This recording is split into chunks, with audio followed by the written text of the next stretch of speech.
What's up, you guys? Tom is back with another Linsense video, and today we're going to be discussing 5 sexy date night fragrances for the cold weather. But before I go on with that, I'm going to give you guys a little bit of words of wisdom. So, just because you have a $200 bottle of fragrance does not mean it smells better than the cheap ones.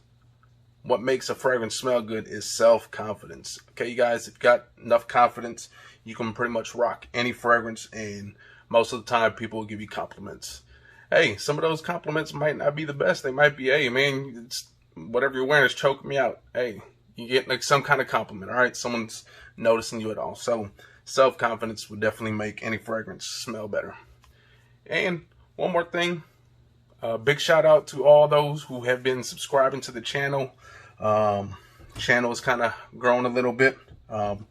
We started at 0 about a month and a half ago, and now we're at 55. So I kind of want to see that number grow, and you know, much appreciation to you guys. So without further ado, let's get into the 5 sexy date night fragrances for cold weather. Starting off with this guy right here, Salvatore Ferragamo Uomo. I do have the signature as well, but there's just something about this one that I like a little bit more than signature. I like that coffee note, that tiramisu note in here. This thing pops off the skin too, nice and potent. It's a good projector.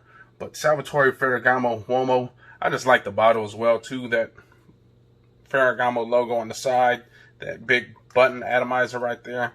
But that juice, the color of the juice is amazing. With the signature, you can't tell what color the juice is because it's in that all black bottle. But I actually like this one more. Salvatore Ferragamo Uomo. You're going to smell like a tiramisu cake. Nice gourmandish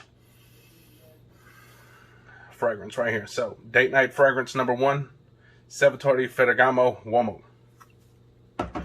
Alright, next up is the one that, you know, lacks in performance. But I think when people say this one lacks in performance, is just off projection, because it's not a projection monster by any means. But this thing, to me, performs pretty good, especially on my skin. I'll spray this on right before a date night, and about 5 to 6 hours later, I'm still getting whiffs. Like right in through the time I'm in the bed laying down, you still get that whiffs. You smell the sheets, you get the whiff. But that is the one EDP Dolce & Gabbana. This stuff gets plenty of hype, and for good reason, because this is a sexy, seductive fragrance right here. Any lady that comes across this is going to say you smell sexy. So definitely wear this just for your lady right here. This stuff right here is, man, it's so hypnotic, enticing, sensual, sexual, all that in a bag of chips right there. That Dolce & Gabbana, the one that's the EDP. Amazing bottle as well with that one. Alright, third up. It's kind of similar, a little bit to the EDP. Think it has a little bit more sweetness to it. Kind of goes in a different direction, but you might get similar vibes to this one as well with the one. But this one is amazing. And that is Al Hermain Amber Oud.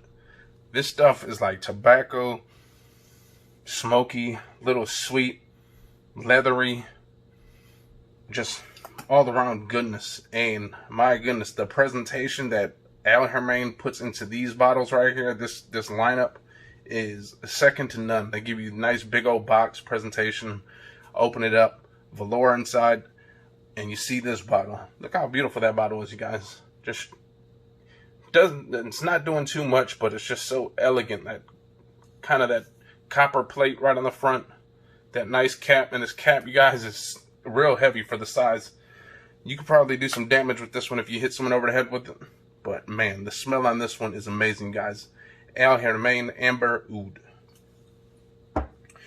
All right, next up, I was gonna go with Toy Boy. Because I just love that rose note in there. But I think there's one that's real similar to Toy Boy, but it's a little bit more mature. Toy Boy is a little bit more playful, but if you're trying to be super sexy, go with this one. Cartier Oud Declaration. This one almost gives you the same vibes as Toy Boy with that rose, but Toy Boy I feel has a little bit more sweetness to it, where this one is more mature. I'm not sure what it is, but you definitely get that rose right off the back when you spray it, just like Toy Boy. But again, like I said, maybe it's a spice in here, but this one I think is for more mature gentlemen right here. Toy Boy, 30 or below. This one, 30 plus. If you're 30 or over, go with this one instead. I think this one is a better option. So that is Cartier Oud Declaration. Last but not least, if you're going on a date night and you want that, maybe something that's good for the club, something that's really going to pop. I was going to go with Versace Eros, but I decided to go with Versace Eros Flame. I think that Versace Eros is a little too sweet for me. I like that it's a projection monster. It's, you know, it's going to give you a nice sillage, whatever. But this one, I love that rosemary note in there, that spice note that you get in the opening that you do not get with Eros. Eros is just a little bit too sweet. You get definitely get the Eros DNA in this thing, but with that rosemary and that spice note at the top, I think this one is much better than Eros. Not sure about the Eros EDP yet, but this one, as far as the two Eroses, if you're going on a date night, go with the Eros Flame EDP. I think this one is a little bit better than Eros, but that's one tone, you know, whoever, you know, if you decide you want to go with the blue bottle instead, that's up to you, but me personally, I like that Eros Flame. Well, there you guys have it. That was 5 beautiful, sexy date night fragrances for the cold weather. Hope you guys enjoyed that video. If you did, give it a thumbs up, like, comment, and subscribe, and I'll see you next time. Peace out.